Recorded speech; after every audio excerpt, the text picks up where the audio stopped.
ഒരു ഹോസ്പിറ്റലിലെ 2 പേഷ്യൻസ് ഒരേ റൂമിൽ അഡ്മിറ്റ് ആയിരുന്നു. അതിൽ ഒരാളുടെ ബെഡ് വിൻഡോ സൈഡിലും മറ്റേയാളുടെ ബെഡ് ഒരു എംറ്റി ആയിട്ടുള്ള ഒരു വാളിന്റെ സൈഡിലും ആയിരുന്നു. ഈ എംറ്റി ആയിട്ടുള്ള വാളിന്റെ സൈഡിലുള്ള പേഷ്യന്റിന് പുറത്തെ കാഴ്ചകളൊന്നും കാണാൻ പറ്റുന്നുണ്ടായിരുന്നില്ല.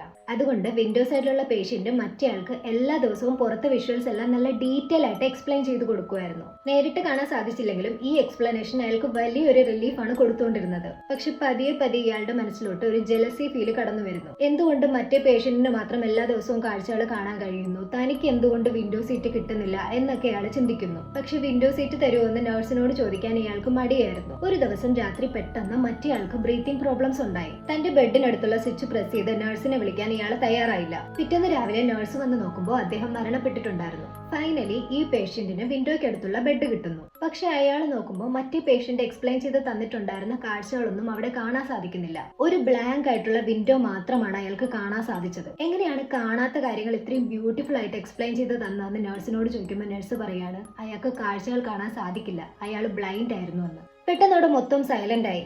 അയാൾക്ക് ആ ദിവസം രാത്രി ഉറങ്ങാൻ കഴിയുന്നുണ്ടായിരുന്നില്ല. പെട്ടെന്ന് ആ വിൻഡോയുടെ സൈഡിൽ നിന്ന് ഒരു കൈ മുകളിലേക്ക് പൊങ്ങി വരുവാണ്. കൂടെ ഒരു സൗണ്ടും അയാൾ കേട്ടു. ഇപ്പോൾ കാഴ്ചകൾ കാണാൻ പ്രത്യേകിച്ച് ബുദ്ധിമുട്ടൊന്നും ഇല്ലല്ലോ എന്ന്.